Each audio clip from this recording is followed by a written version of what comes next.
Good afternoon, actually good evening. Chris Resendes back for the Chris Resendes Show. Pretty awesome guest tonight. He's got a large following in the community, good guy, gives his all, has been for a while. He's a guy that has had it all taken away, building it back up, had a little more taken away, and he just keeps fighting. His story, what he's doing for the community as we speak, is tremendous. I've been trying to get him on for quite some time now. I consider him, a friend, not a close friend, but we've known each other for many years, and I'm happy to be associated with people like him. I got Nick Correia on tonight, but prior to starting the show tonight, I had somebody that I know. I posted something on the page a couple days ago, that was having a little trouble, mental health issues, and he decided to take his life. Great family, great kid, great person. Comes from a wonderful, wonderful family. Friends with that family since I was a kid. It's tough, and it happens to everybody. Everybody is affected by mental illness at some point in your lives. It's kind of like the opioid epidemic that I keep pounding on here on the show. If you know somebody that may be struggling at the current time, or kind of distance themselves from friends, check in on them. Let them know you love them, let them know you care, let them know you're in their corner, and let them know that they're important. Fear, faith, all that stuff, that's a mental state. That's a state of mind. You can help transform their state of mind and let them know that they're important, that they should stick around and get the help they need, and that you're there for them. And don't just be, the thoughts and prayers guy. Be the guy that actually reaches out today. I challenge everyone watching tonight, if you know somebody that may be struggling, even if you don't think they're going to hurt themselves, just reach out and say hi. That's my spiel. It's tough. I hate it. Rest in peace to a great, great person, family friend, and someone that my mom, this is her son, went to school with his mom. I mean, this is the impact that he's had in the community. Well-known kid, well-loved, kept it 100, as he said. Godspeed. Without further ado, I got my good friend Nick Correia on. He's what a great guy. What a great inspirational story he has. Like I said, we're going to get to him because I'm pretty boring. And we're going to hear some pretty good stuff out of him tonight. And hopefully he inspires someone here that's dealing with any issues, whether it's addiction or whether it's a pride issue or even a mental health issue. Nick's story will help you. Nick's had to persevere, has to come up, rise, change his mental state, change his path of life to get to where he is now and to affect in a positive way the youth of Greater New Bedford. Thank you, Nick. No problem. Thank you for having me. I appreciate it. I'm glad you finally came on. Me too. It's been quite some time. I had Jen Blum like, you're going to get Nick on last week when she was here. I'm like, dude, it's in the process. You know what I mean? Busy schedule. It is a busy schedule. Jen's another one that's, her and I are actually starting another podcast. Cool. A spin-off of this that we're dealing with, domestic violence Absolutely. and other issues. And I think that's going to be super successful. We will have you on as well with that because, awesome. I want to bring in different people onto all the shows. She's going to come on this show with her guests. We're just going to spin this all around. We're not just going to say, hey, we got this candidate on this week, and I want people to learn from this show. I want people to be inspired. I want to actually affect people's lives. And by having guests like you and just talking about the real stuff that we deal with every day, from addiction to mental health, to relationships, to fantasy football.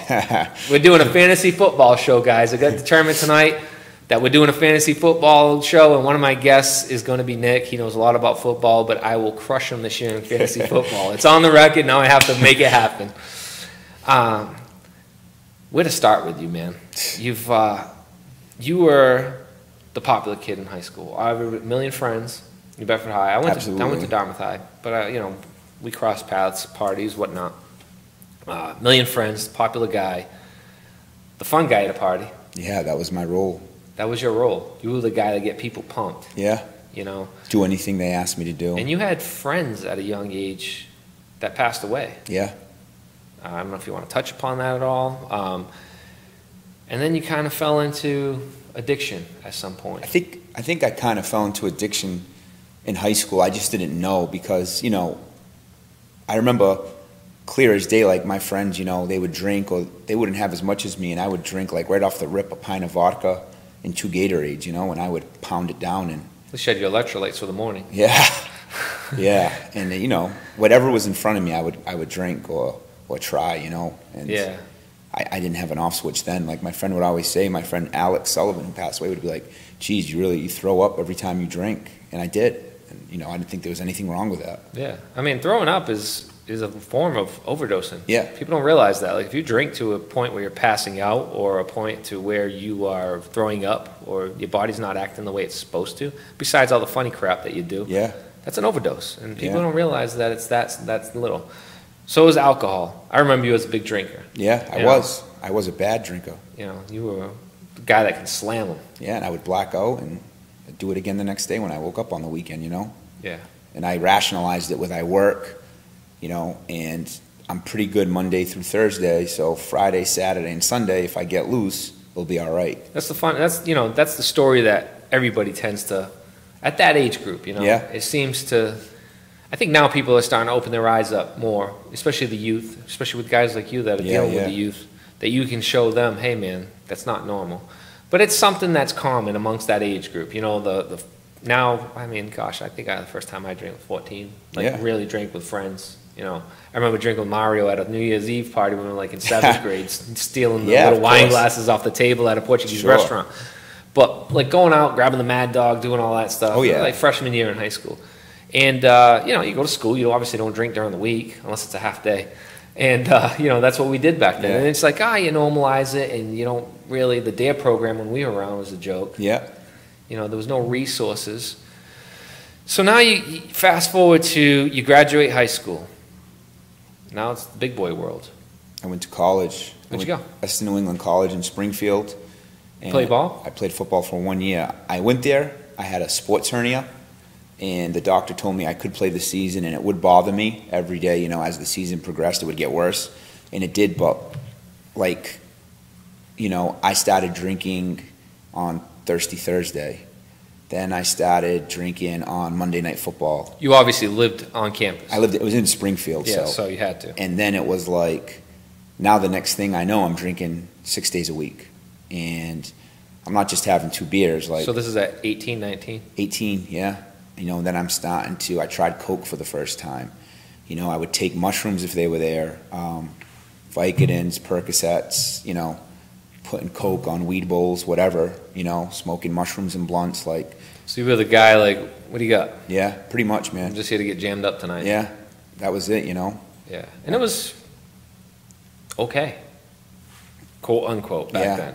It wasn't okay, obviously, but it was rationalized as, sure. It's my freshman year. I'm at college. I'm away. Let's do this. You know, you do the things like, gosh, you go visit any friend in college, and that's what you see. Yeah, it was on the just weekends. To get drunk. That's all college was to me. Yeah, and 6 days a week. I can't imagine that you lasted more than freshman year. I didn't even make it through the year. I got thrown out with a 0.0 GPA in January, like before the second semester.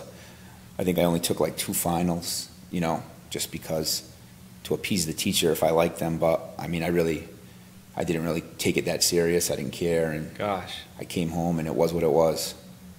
I kind of had thrown in the towel like halfway through, and they were like, "There's no way you're going to graduate," and then there was just like, boom, you know, that I might as well really, really party. What's the family structure like, if you don't mind me asking? Normal family, only child, mom and dad, both hardworking people. You know, they were my dad and mom were so excited that I was going to college. Yeah. My mom has a lot of sisters, 4. All of them are school teachers. My father has 4 brothers and a sister. He's from Fall River.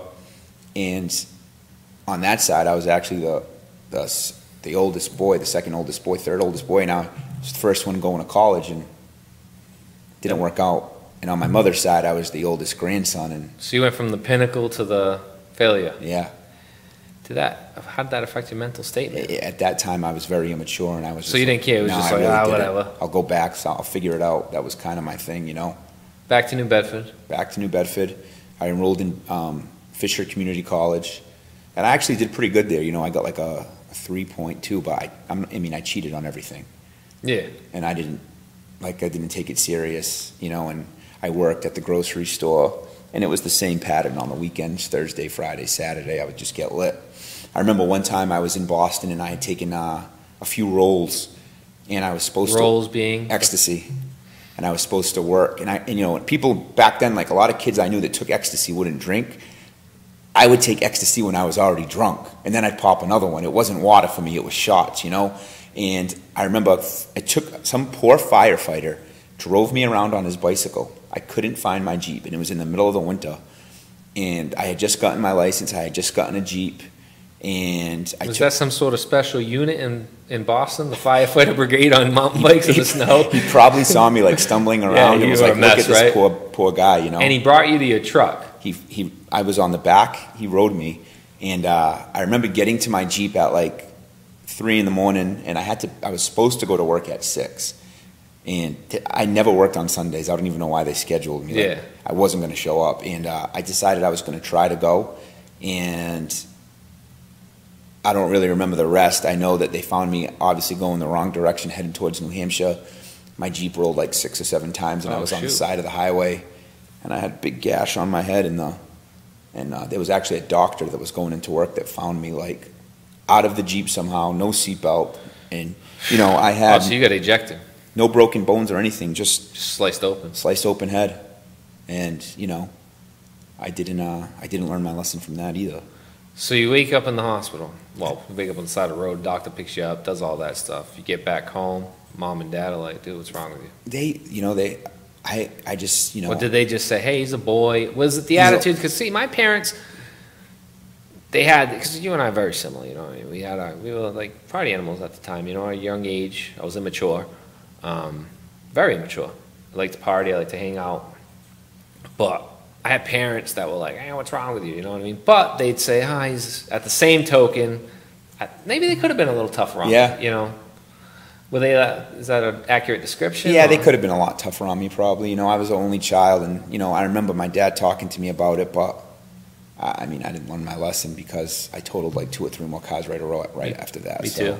I actually lost my license back then because I had so many tickets and totaling cars. I think I totaled 3 cars in my first year. I hit poles, flipped them over. I had a keg fly out of the back of a GTI once. It wasn't a. Yeah. It was a rough ride when I was a kid. Yeah. You know, God willing, you know, by the grace of God, I'm alive and able to do this now. But it took me a lot of sleepless nights from my parents and an angel watching over me at times. I hear that, man. You Absolutely. know? If it wasn't for God, I wouldn't be here. That's for sure. Absolutely. There's a lot of people I ran with that aren't breathing right now. You know. Speaking of that, you're doing the perks, you're doing the alcohol. At what point did you start getting hooked on drugs? Like you knew you just had the alcohol. It seems like you already had it bad. I did. Anytime I drank, you know, I never knew what was going to happen, and most of the time I would black out. But probably when I was around 2006, I was doing a lot of cocaine. You know, anytime I drank, like if I had one sip of beer, like I was obsessing with coke. And at that time, my best friend had passed away named Alex Sullivan.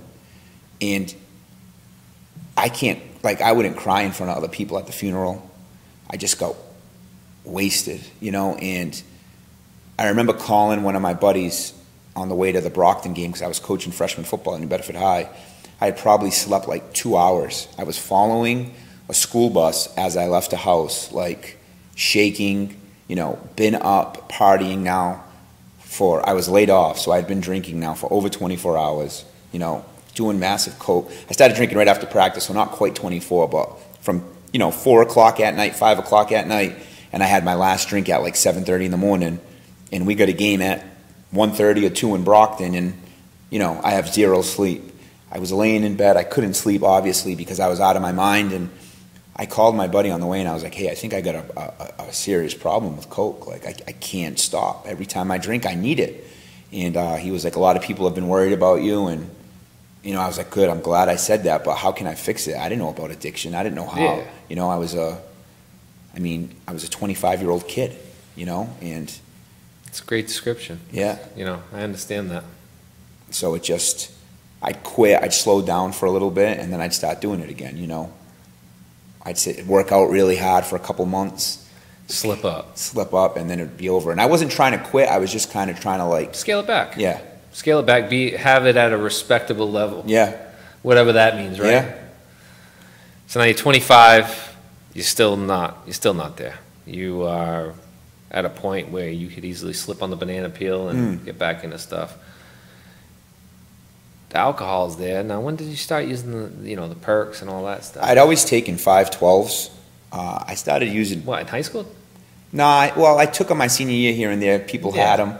I remember when I came home from college, I found a few jars of like perks in my house. My dad got wounded in Vietnam, and I had the hernia surgery in January. So, I found some jars of perks, and I was like... So you knew what it was. Yeah. You knew the feeling. And I remember when I was going to Fisher Community College, I remember at one point I was taking like 8 in the morning and 8 in the afternoon. But then I was just able to quit them. I just stopped taking them when they were gone. I didn't really obsess about it. I don't know if it's because I was still drinking and it wasn't a long period of time. They're nearly nowhere as potent as the Perk 15s, 30s of heroin, But my friends kind of were like, how many of those are you taking? Why do you always have so many on you? I probably found, a few hundred, and I thought it was the greatest thing ever. So you just had a grab bag of 512. Yeah, and I'd go out sometimes with 15 in my pocket at night to the bar like it was normal, and just be passing them out, And Candyman. Yeah. When I got older, I remember when I was my first year coaching at UMass Dartmouth, I hurt my knee bad playing pickup basketball at the gym, and I put off surgery. They told me it was only a sprain at St. Luke's. It was actually a partial tear. And good old St. Luke's back then. Yeah, I know. I should have went for an MRI, and I didn't. Yeah. So I rushed it back, obviously, because I want to play sports. I want to work out. Never got right. And I figured out it was a tear. I finally get surgery on it, probably a year and a half later.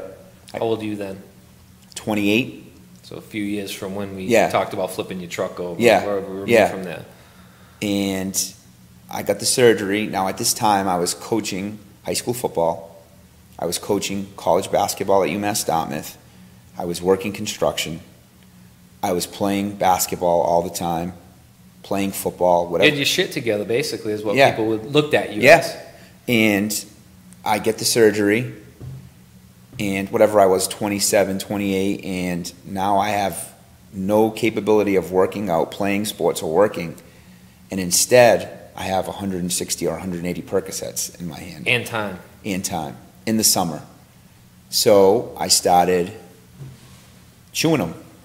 And once I knew I had that tear, I was already taking them. Yep. I wasn't taking them as much. But when I got that full prescription, that the bottle had my name on it, I thought it was amazing. And I was like, wow, this is awesome, And I was the type of guy, when I was a kid, when I was partying, I didn't save money. I didn't even have a bank account. Oh, shit, no. I just spent paycheck after paycheck after paycheck. Nobody, you know what I mean? Yeah. It was like rock out all weekend. Yeah. And come Tuesday, or, ramen noodle in it until payday. That's the common theme. I've been there. You know what I mean? Yeah. And that's part of the issue of what I hope you're teaching these kids too right now. But we won't get to that until the next chapter. Okay. Go ahead. So as I'm doing that, I'm just getting deeper and deeper. I don't know how deep I'm getting into the foxhole. And I remember the last time I got him from him, he was like, well, it's time to wean off, so I'm only going to give you half. And I was still able to get some here and there. And then he was like, all right, you're not getting them anymore. And I was like, no.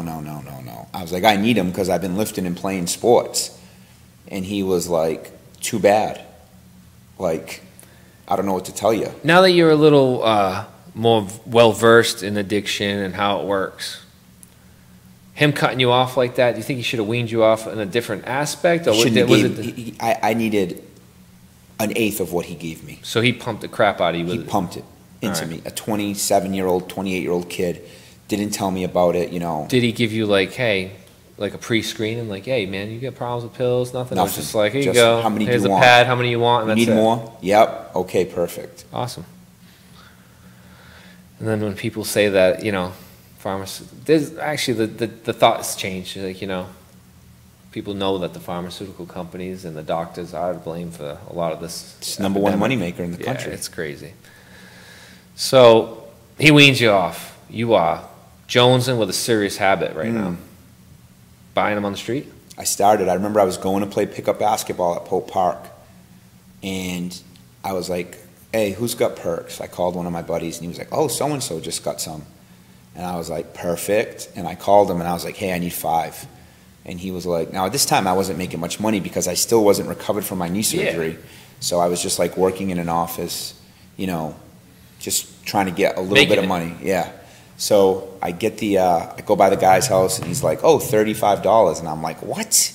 I'm like, it's 5 for 20, bro. Everyone knows that. He was like, no. Not anymore. These aren't the 512s. These are called Perk 15s.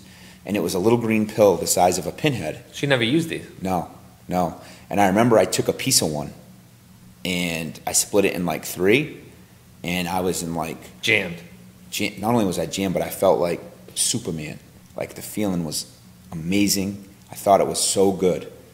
And I was like, I need to get these all the time. So you were sober, stone cold sober. Were you drinking when you took this? Or no, it was just right after basketball. And I loved it. So that, you loved it? I loved it right away. There was no... All it takes is that one time, guys. We keep saying that one time. Yeah. And it just went from Perk 15s to Perk 30s to a half to a whole, to sniffing them, smoking them here and there, you know, to heroin, you know. And the first time I got heroin, I remember the guy was like, don't buy it. And I was like, bro, just freaking give me the bag because I don't feel good, you know. So you were sick. Yeah. That's what led you to heroin. The demise of the cash to get the habit, and now we're here, heroin. Yeah. How old are you?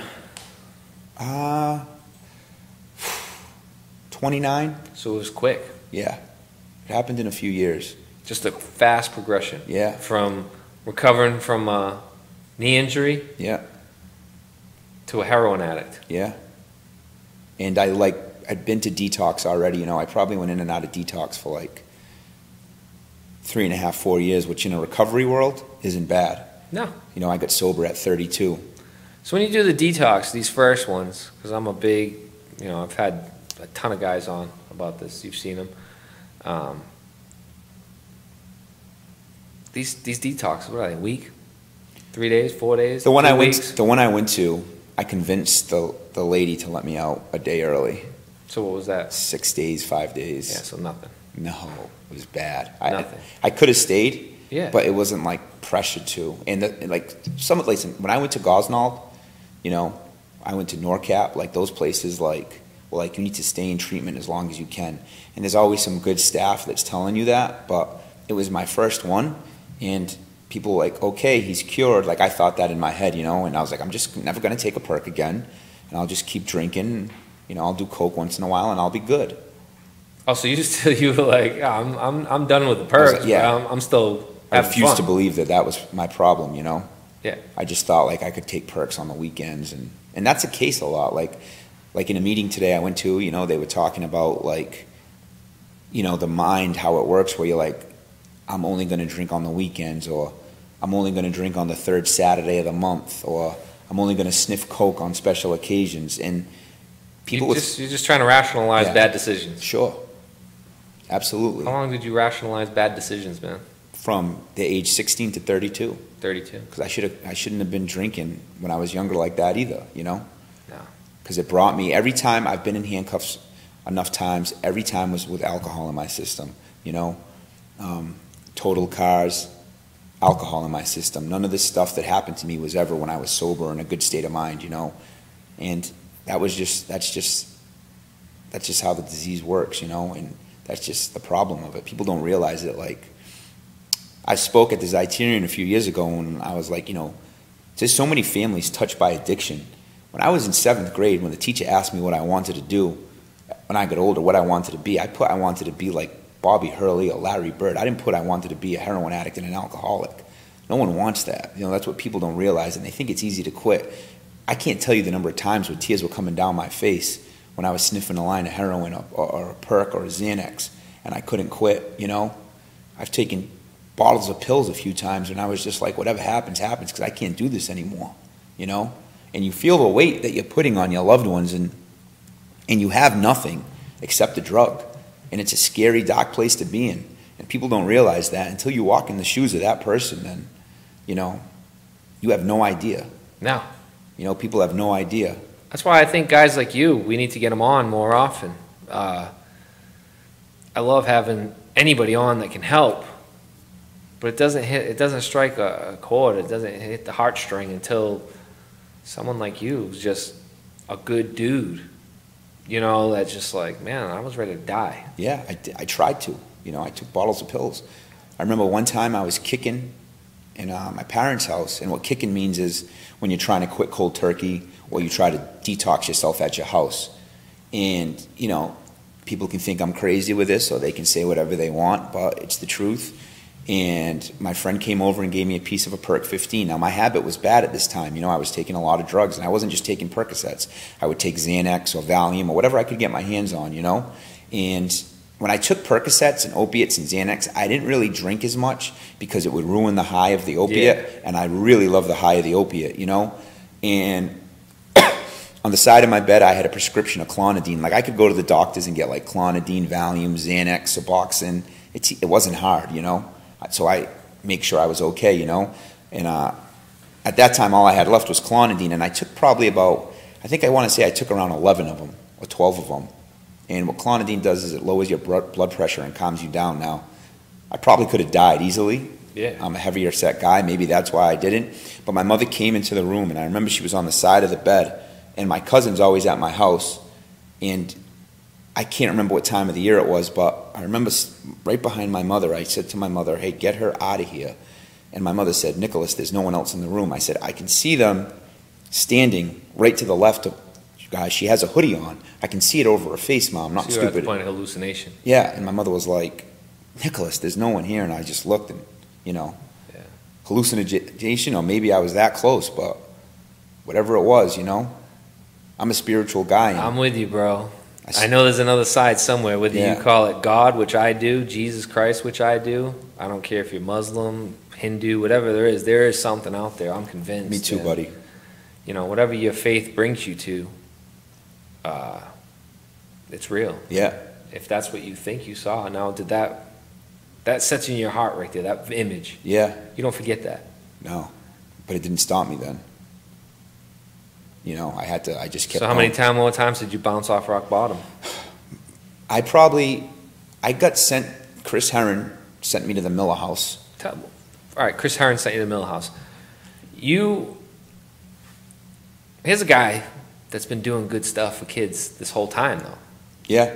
Like a lot of people, we got a lot of viewers right now, and a lot of people aren't seeing or hearing this part of it. We're just hearing all the bad shit that you've been doing for the past decade. The story behind Nick is this whole time he's been playing football with kids, coaching, working kids out. He's a gym animal. This is a guy that thinks he's Hulkamania. You know what I mean? The dude's been posting on since MySpace, him with his shirt off and freaking, you know, wrestling stuff, wrestling gob, and, you know, loves working out. So here's a guy that's dealing with all this shit that we're talking about right now and being transparent about, like, some bad stuff that a lot of people hide and they're embarrassed by. Yeah. But that's going to free you. You know what I mean? This is part of moving on. Oh, yeah. Something I'm working on myself. It's as tough as hell, man. It's scary. It's a scary door to open when you start letting people peel back the curtain. Yeah. You are doing this, but this whole time, he's not this junkie that you have, the prototypical junkie. He's working with children. He's a good-hearted dude. He's always got that base of being a good person. And that's what makes this even more powerful, this story. Yeah, absolutely. You know, so you had been introduced to Chris Herron through sports. I knew who he was when I was a kid. My uncle was Eddie Roderick, so I knew who. I started watching New Bedford basketball. Coach Roderick's. My grandmother lived with us. She was a Greek lady, and she loved basketball. My mom and Coach Roderick's wife are sisters. So I started going to games. Mike Herron, 1989. New Bedford Durfee, 5,000 people. Like, you walk in that gym as a kid, and it's bigger than the Celtics. Oh, Lakers, you know? So, obviously, I knew who Chris was right after that. Now, I didn't really know him well like that. I coached at Dighton Rehoboth with Jeff Caron, who played with Chris. Yep. I worked out Skippy Karam's grandson at camps a few times. I coached him. He came to a couple of AAU practices, who was Chris's head coach. Mike would always come around basketball. I was doing stuff with Coach Rodericks. I was working at UMass Dartmouth, you know, so. Did they know you had a habit? I hit it so well. Until I really got into deep with the Percocets, I kind of stopped coaching. And my last year at UMass, you know, I was using them every day, and I just kind of would recruit on the road, you know, because I just couldn't handle it. My cousin Ryan's senior year, the year before that, I was really, really bad. As a matter of fact, the first game of his senior year is at Bentley. My whole family's there. And on Thursday nights, I used to bounce in Providence. So I wouldn't get home till like 2. Well, I'd have to be at work at 7, 7:30. So you're talking like, you know. Where was it you used to bounce again? The Roxy in Providence. Yeah, I remember that. 4 hours sleep. Now we're going to Ryan's game. I'm going with some of my friends from New Bedford. Before we even get on the highway, I'm like, stop. I get like 4 Locos. I take a few perks. I'm drinking beers at the 99 when we go to eat. I'm wasted. At halftime of the game, I went and get a pint of Captain's. Jesus. Take it down. I end up getting taken out the game in cuffs in front of my whole family. The whole stands at Bentley are clapping as I'm getting taken out by the cops with a smile on my face because I didn't care, you know. I thought you was jammed. Yeah. And that was like, you know, that's embarrassing. Embarrassing for my cousin and, you know, my family. They're like, this guy's, you know, 30 years old. What's he doing? You know? Well, it's at that age now where people are starting to realize, dude, the party's over. Yeah, my friends had wives and kids and houses. Yeah. And I mean, you and I share a ton of friends. Yeah. All good, like, successful people from, you know, the Christian Fowlins to the, you know, I can name a million people that we're all friendly with and we have mutual, like, you know, relationships with. Sure. So they're looking at you like, dude, career's a mess. But you got a lot of people who are like, that's my boy. Yeah. Yeah. So now Heron's like, these coaches are seeing this, everything's seeing this. So now, how did you get, and how did Heron say, I gotta help Nick out? So Brian Rudolph, who I coached, and this guy Avery Oliver from Durfee, got worked out by Chris. Yep. And they reached out to him, and they said, hey, we got a really great guy who needs help, man. And Chris and Mike, his brother, if it wasn't for Mike, I don't know if I would have gotten in touch with Chris, because my mother must have called Mike 10,000 times. And Chris spoke to me. I went to Gosnell Detox. He gets me in the Miller House. I'm there for like 70 days. They say, don't go home, don't go home. I'm like, I'm going home. And I didn't want to go to a sober house. I didn't think I needed any more treatment. I thought I was cured. And I go home. I last a little bit. I start working a basketball camp at Mass Maritime. I was hanging out with a couple coaches. We went out to the bar. The first night, I just got cranberry juice and Red Bull. The second night, I got vodka, cranberry juice, and Red Bull. And I started drinking slowly again behind people's backs. So you're being sneaky. Yeah. That was in July. By August and September, by August at the feast, actually, I was doing coke again. Drinking a lot, you know. So right back to... And then in the fall... Well, the feast is your time. Yeah. You've been organizing the Sully shirts. You've been a big driving force behind the scholarship fund for now well over a decade. I mean, I'd like to think I helped out in the beginning when I probably just walk around selling the shirts wasted. It was more like Brian Beauregard and, you know, his family that did that. But, I mean, I did help sell them. But, you know, the last few years I've kind of really tried to, along with Rick Walliger, take over the role. As a matter of fact, we got the kid Edgar Samato from New Bedford High, who's going to Bentley on a full scholarship. We got him $1,000 to put in his bank account through the Alex Sullivan Scholarship, through all the money that the T-shirts made when he leaves for school in August. That's awesome. Yeah, that's a great feeling. That's tremendous, tremendous. Yeah. Unfortunately, we got to pay a few bills here at the show. So those watching, this show is actually sponsored, in the podcast that we transcribe this show are sponsored by many local businesses. Cask and Pig being one of them. Mario over at the Cask and Pig, great food, happy hour specials. What we do there, unfortunately, this is going to be people drinking. This is not the show to be talking about it, but you understand it. You know what I mean? Alcohol is here to stay. Whether you have a problem or not, that's on you. So Join Saturday. I'll be there at 2 to watch the Portugal soccer game, World Cup. Great specials. I was there for the last game. Stop by Saturday. I'll probably be going live from there. And have a few drinks with me and eat some good appetizers. Thank you, Mario. Mario's a great sponsor for all events here and many nonprofit agencies throughout the community. Sorry about that, Nick. It's all good, buddy. I understand. Got to pay bills too, you know what I mean? Yeah, I do. Now you have all this going on. Chris is here. He gets you in. I come home, I relapse, and I went in and out of detoxes for about, that year was tough. I probably went to 4 detoxes in that year. 31, 30? I was 31. Yeah. And I actually turned 32 that January. And I went to, like, that, I started really, really falling hard when I started doing the pills again. Of course. I was doing perks. I mean, I was doing coke a lot. Like, I was literally doing coke from Friday to Sunday, working. And I was working a lot. I was getting paid like cash, working construction, and I was doing good, but I was spending every penny at the bar. Till Tuesday. You were broke again. Yeah. You were doing good till Tuesday morning. Right. And I remember the last time I tried Suboxone clinics, methadone clinics, nothing worked. And then I went to Star in Fall River, and my aunt worked there. And she begged me not to get high before I went there. And I mean, that's kind of like the thing you do before you go to detox. And I did it, but I gave it a few hours, and I never did that. Like, I was usually jammed until I walked into the door. And I walked out of there, and I couldn't take it. Like, they weren't giving me my methadone, and I didn't want to be there. It wasn't a place that I was used to. Gosnell, I'd been to a few times, and you kind of get spoiled there. It's beautiful there. And it's the resort. It is. It's nice. It's beautiful. It's really nice. And they have great staff and great counselors. We had Kevin on, man. Yeah. I would love to. You're so chill right now, but I know I've seen the other side of Nick, though. Yeah. Raw! And I'm like, man, if I can get, I was telling sports. Jen, if I could get Kevin and freaking Nick in front of my mics. We go way and back. just get them like, just going, you know what I mean? Yeah. And get them pumped.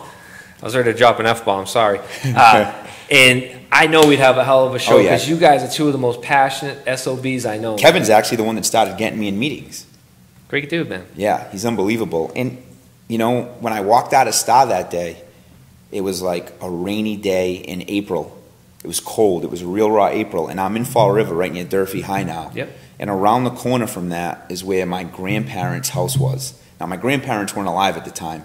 Copper had got stolen. The house was kind of washed. It was abandoned. And I walked back to the property, you know, clothes in a garbage bag, no cell phone, no money.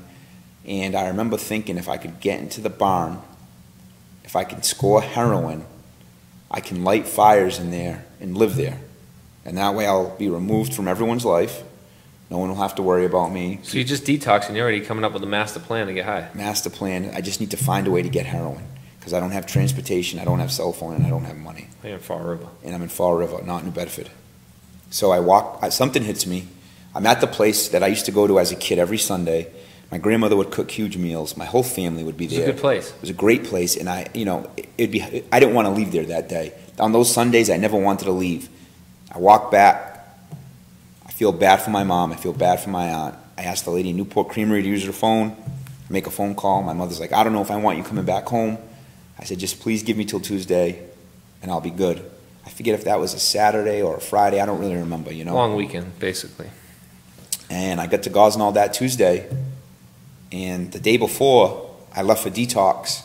I watched a movie, and I always remember the name of this movie. I don't know why. It's not like a big-time movie, but it was like a home-type movie. It was called Small Town Saturday Night. Netflix just got a boost tonight. They're all going to watch what made you the movie that cracked you. And it just, something about it, I don't know if it was because I only took a Suboxone and I was getting emotional, and I was in the house by myself, and after the movie, I went in my room, and there was a statue of Jesus Christ, and for the first time since I could remember in a long time, I fell to my knees and I got hysterical. I mean, water was coming from everywhere, just pouring down my face. And I begged God to save me because I just didn't understand why I couldn't quit and how my life had gotten into this point, you know? I'm reading a book right now, and it's written back in the 40s, but it's a guy that, Napoleon Hill. He writes about everybody's riches. Like, he studied Andrew Carnegie, Charles Schwab, all those famous, Henry Ford, all those guys. And he breaks it down to 13 steps. I'm on step 2 right now. It's funny you say that. And it ties, this is about finance, Sure. but it ties into anything. You have the desire, it's chapter 1, to get clean. Yeah. For a while now. Yeah. Chapter 2 is faith.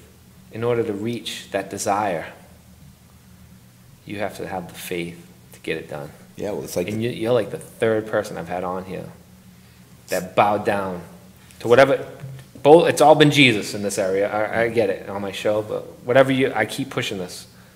I have my faith. I'll talk to you about it all I want. I won't push it on you. If you want to learn, I'll help you. But faith and letting somebody else take control, you're not putting yourself ahead of God or whatever you have faith in, will get you to your desire. And this is what happened to you, huh? It's the biggest thing in AA and the steps is your higher power, you know?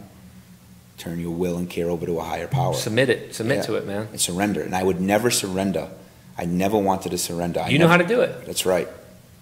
And I surrendered. And I remember I went back to Gosnold, and now I was serious. I was like, instead of laying down or being lazy or screwing around, I was like walking, doing push-ups and sit-ups.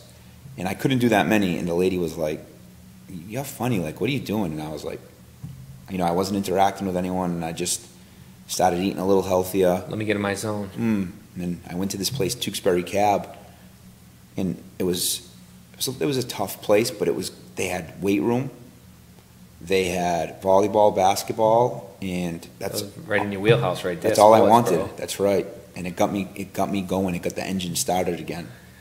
Well, a lot of what you were doing in your brain, you know, a lot of the effects of those drugs over time mimic mental illness. Yeah. You get a lot of people on drugs get diagnosed with mental illness. They're different. It's not the same, but you show signs of mental illness because all these alterations done to your psyche on these uppers and downers and all that mimic clinical depression, psychosis, any bipolar disease, any of that stuff. So now you're going to a place where you can produce dopamine, the sports, the faith. Yeah, and there was a lot of guys there that had been through it, you know. A lot of guys I was there with now have unfortunately passed away. That have relapsed and died, leave kids behind, mothers, you know, fathers, sons. And then I went to North Cottage. I was at Tewksbury for 70 days. I went to North Cottage. I was gone till October. I got released into the world. And the way that God worked for me was I got a job working with my buddy, Derek Smith, who you know, and his father. And his father and Derek were very good to me when I first got sober. And after about a month, we went to Martha's Vineyard to start working. And I started staying out there. And I went to some awesome meetings out there, and I needed that. I worked out. I was doing a little CrossFit. It was secluded. There was no noise. So all I could do was work out, work, and go to meetings. Perfect storm. Perfect storm. That's all I needed at that time. And then in the wintertime, my cousin Ryan decided to go coach at Durfee.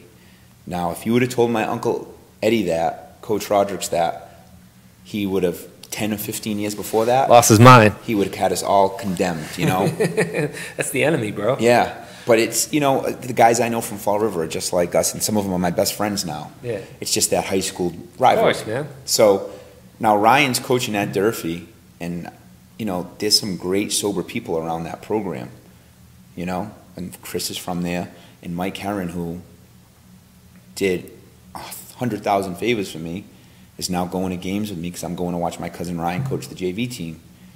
And that was big, man, because there were some people in the stands I could relate to. That was kind of like my thing, you know, on the weekends. On Friday nights I'd go there, and I'm hanging around these guys, and it's more positive people around me that also understands who I can make a phone call to when I'm struggling or going through a tough time, you know? Because that first year of recovery is... Well, they're your sponsors, basically. Yeah, yeah. You know, you need that. Yeah. You need people that check on you. I mean, I started the show off and by talking about checking in on people. Yeah. And these are guys that are holding you accountable. Yeah, that's the biggest We thing. all have, you know, going back to this book, I'm really getting into this book now. So, you know, part of the plan is to write down your desire. Yeah. Your desire is to get clean. And then the other part of it is to share your desire with a few people. So that way you're like, shit, I got to do this because Tom and Harry over there are going to hold me accountable. Right. They're going to check on That's it, what they you did. know? Project Purple, Heron Project, they held me accountable.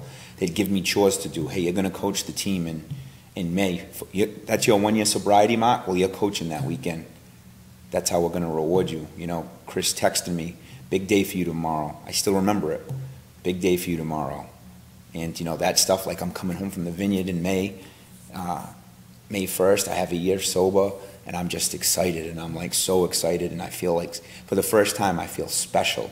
You know what I mean? Self-worth. First time in a long time, I felt something different.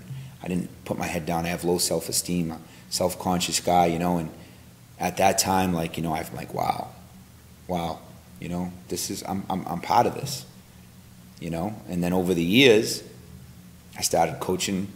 I called Marky DeBrito. I don't know why. I called him one night. Now you've been friends with him forever. Since way back. João and everybody João's one of my best friends. I know like that was my He's teammate. my boy, yeah. So I was with him yesterday for a little bit, and like we hung out at Marky's house. Their parents would leave big trays of food, and all the guys would eat, and they'd be working at Campino's, you know. Yeah. And I called Marky, and I was like, Coach, do you need help tonight with the summer lifting? I don't know why. I called him, and he was like, yeah, we could use help. I went down there, and I was like, I'll just do one a week. And I was like, you know what, I can come Thursday too. And I go Thursday, and then it turns into I don't miss a workout. And he's letting me kind of run the show. And now last winter, I'm like, I'm going to bring the kids to Athletes First where I work. I start bringing them there. And then in Bedford High, we get a new weight room. And now the kids have all these options, you know?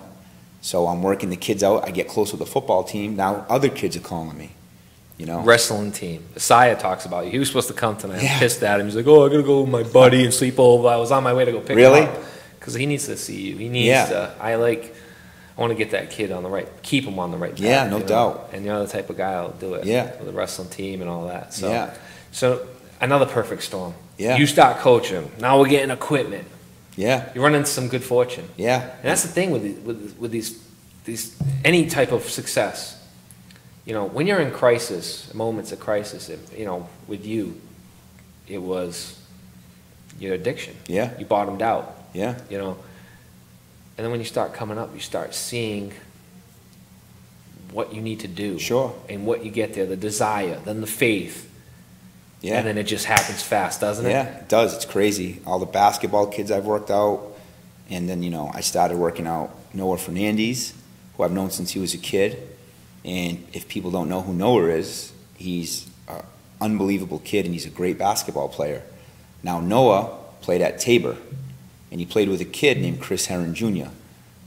And I started working out Chris Herron Jr., you know. And so here you are, the guy that's helped you out. now I get to work his son out, and I get close with these kids. It's not the only thing that you're close, specifically when it comes to Chris's kid. Because I know you've been doing this for years with the kids. Yeah. It must be real special knowing that, hey, it is. I'm going to get you back, man, for helping me out. Yeah, yeah, it's what he's done for me, you know. I don't think I could ever repay him, you know. I don't think he's looking for you to repay him. No, I know. No, that's the beauty of him, you know. That's what he does for people, and you know, he helps. People don't even know how many people he helps on a daily basis. And now his son's at BC, and his son's going to be unbelievable. I think his son's going to be special. Kid's a great kid, works hard, bright student. You know, his family's great, and I'm excited to watch him play. I used to be a Duke fan, not anymore. Go Eagles, you know? Yeah, like JJ Redick guy, right? I used to be, not anymore. Now I'm a Chris Herron Jr. guy. Hey, whatever, man. Well, I support everybody. I used to be a UNC guy. I married my wife, bro. I'm a UK guy now. That's it. It's better than UNC. Hey, listen, my wife is the hugest UK Wildcats fan. Really? Man, you sit down with her, she'll surprise the hell out of you. She talks to guys, and I'm like, she knows more about college basketball than you. Don't even make believe at this point. I'm like, just stop, bro. You're gonna make yourself look stupid here real short. So you're a BC guy. So now you got this kid that's he's at practice right now. Well, he just moved up there. He moved up there. Yep. Can we get reports on him? What's going on? He's going to do great, you know. I've talked to him through text, and with his work ethic and his basketball IQ, I mean, the kid's special, you know. Yeah. Any chances of slipping up that you see with him? Absolutely not. No way. He's got too much structure, no, huh? No. That's awesome. No. And you at least now he has somebody watching that too. It's not much that you and Chris are going to let slip by you. He's a leader. He's very mature. He knows what he wants. Wonderful. Yeah. It's a great story. The other day, you know, you and I have been going back and forth show's coming up, and I saw a video on your page, man. Yeah, that's great, right? Dude, I was ready to I had already gone to the gym. I'm on this new thing where I'm waking up early every day. I'm getting the gym done, going. I got 40 minutes of lifting, 40 minutes of cardio, even before the sun's up. You know what I mean? That's tough to do. I do it once in a while. I'm shedding some weight, and it's crazy. It's nuts. It's the greatest feeling. I'm getting way more stuff done. I recommend it to everybody. Wake up early, get your day going. There's nothing that's going on that you can't, get to bed a little early and get up earlier. That's right. I promise you, you'll be 100% more productive, and up here benefits from it. And I saw this video, man. I had already lifted, but man, I wanted to go do something. I'm like, dude, can I be on New Bedford High football team with you guys? Who do I hit? Right. I'm gonna play the video, and Josh, if you could bring that up, man, it's a great video. It's awesome, and I'll just let the video play. Carlos, get your ass down. You can't even work out when you're in a rush to leave. Listen, to me, this season's going to be special because we have a lot of talent. We have the potential to hang a banner up. But for us to do that, it's going to take more than points on the scoreboard. It's going to take more than wins and losses on the football field. It's going to take wins in real life. It's going to take wins in the classroom. Are you prepared for a test? Because if you're not preparing for tests and you're not doing the right stuff and doing your homework, how can we trust you to prepare for a game? If you're not coming to practice, how can I line up next to you and believe in you? If I see you getting F's in class and I think you're lazy, how can I rely on your effort in a big game when our backs are up against the wall? How can we do that? Because a win to me is a kid like Ethan Medeiros, who got F's in middle school and gets all A's right now. A win to me is a kid like JoJo, who's trying to get on the field as a senior and couldn't even make it through 2 weeks in his freshman year. Those are wins. Those are wins. And the biggest win so far has been the fact that you guys could do that for the better of this team. Because this red and white shit means everything to me. It's all I got right now. It's all I got. This is it. This is my family. And I die with you guys. And all we gotta do this year is rock the house, baby. NB rocks the house. NB rocks the house. NB rocks the house. NB rocks the house. NB rocks the house. NB rocks the house. NB rocks the house. Let's go, bring it up. From December to June, you busted your ass. Let's go reap what we sow. So get it loud on me. NB rocks the house on 3. 1, 2, 3. NB rocks the house. Now, when you say you guys are all I got, you got a lot of people that you've touched over the past 10 years. Yeah. And you just added a crap load tonight. I don't ever want to hear you say that's all you got, man. It's a different type of thing. It's like family kids. You get what I mean? Oh, I'm with you. I've coached. I understand. Yeah. You fall in love with these kids real fast. They've been with these guys for 3 years, you know? Yeah. And like Chris and Noah are like guys, and a few of them, Dommy Mello, Dame Perry, I'm Jaden Greenleaf. I'm sure off the top of my head I'm missing some of the other kids I trained from the area for basketball, but like I would tell them the same thing. Like when they're my guys, they're my guys. Yeah. You know, I'm a single guy right now. I don't have kids, so those guys are what I got. That's what I got. You know what I mean? Oh, I do. I get you, bro. I just, that touches me. I got a soft spot for kids, man. Me too, man. So what you've been doing for the community is awesome. How you've gotten here. Yeah. We got so much more to talk about. We do. And I want to bring up God's plan. I want to bring up your plan. And to see if you'll really surrender into God's plan. I do. I want to bring up Chris Herron. Absolutely. And your job now. But unfortunately, we're up against I got till 8 o'clock tonight. We're up against a hard end to our show tonight. And so what we're going to do is cut it here. And Nick has agreed to come back on next Thursday. And I mean, I can't wait. I wish we could keep going. I was just told during that break that 8 o'clock is 8 o'clock. And next Thursday, Nick will be on, guys, and we're going to touch upon a whole bunch of other stuff. This was part 1, and this was how we got here. And now we still got a bunch more to go because he's still dealing with addiction. He deals with it every day. Not only is he helping people now, which helps him, he's touching lives on these shows, and we're going to continue to do it next week. But next week we're going to talk about your new job. Yes. We're going to talk about your faith again. We're going to talk about your plans from here on out. Your desire now has been fulfilled to be clean, to get clean. Now what's your desire from here on out? Sure. You know, your new plan. Yeah. Where do we see you in 10 years? Where do we see you in 5 years? Or are you living until just today and worrying about tomorrow? I worry about today, but I have long-term goals. One of the things I would really love to do, and I'll end with this one day, is I love New Bedford. I would love to run for mayor one day of New Bedford because I think I can make a big difference in this city. You have the heart for it. I do. I'll hold a sign for you, man. Thanks, I appreciate that. I'll hold a sign for you. I don't know if I can donate to you anymore. I got this campaign finance stuff going on that they don't allow state workers to donate, but I'll help you out, bro. Tonight right now, guys, we're done with Nick for the night, but right now as we set on the show, the city council is voting on a 3% recreational marijuana excise tax. They probably already voted on it. I'm not sure if they have.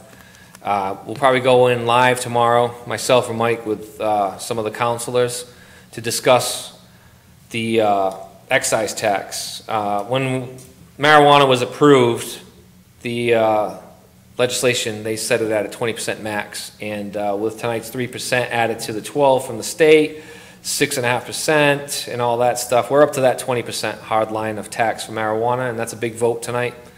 Also, there was, tonight on the marijuana issue as well, there was a segment on Marijuana Business Daily that we posted. They're still not allowed to sell recreationally because they have to be tested by an independent lab.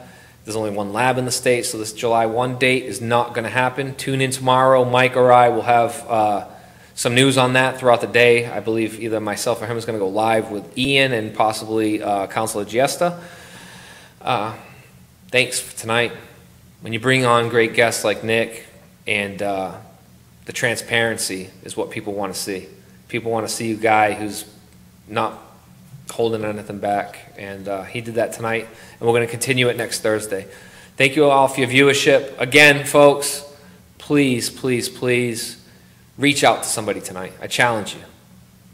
Just one person. Give them a call.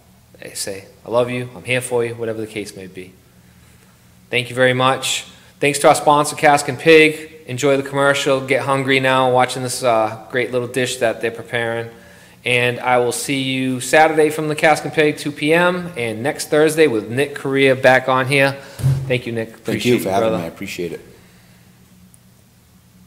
Hi guys, Richard Sullivan here again. We're going to preview a new dish for our new menu coming up here at the Cask and Pig.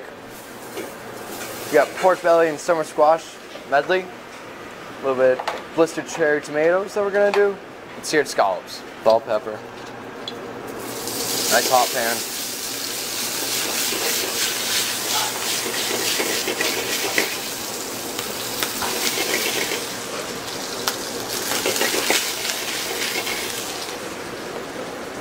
A sprig of thyme in there. Helps with the flavor.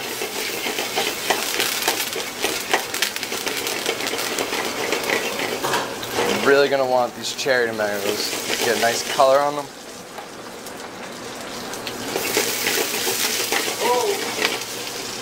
Red pepper, beurre blanc.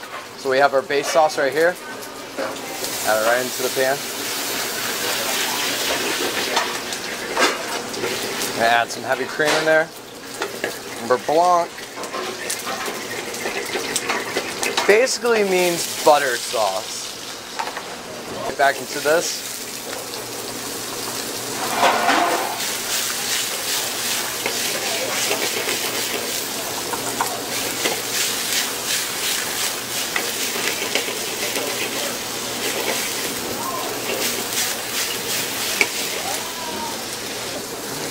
We're going to finish that off, shut off the heat, just let this butter take over.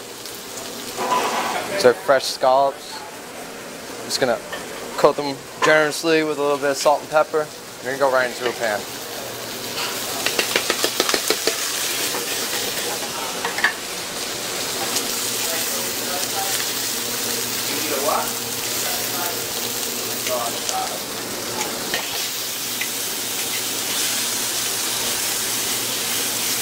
Nice sear on them. And shut them off. Finish that. Little baby spinach.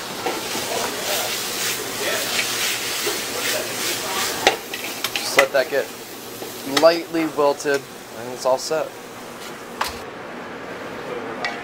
It's gonna be generous. We don't have to be too neat with it. Did that salad go, Josh? What salad?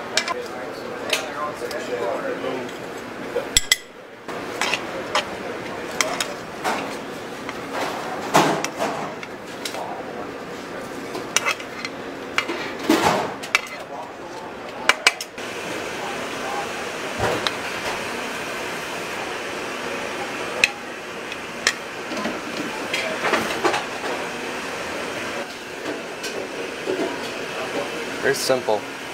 Perfect summer dish.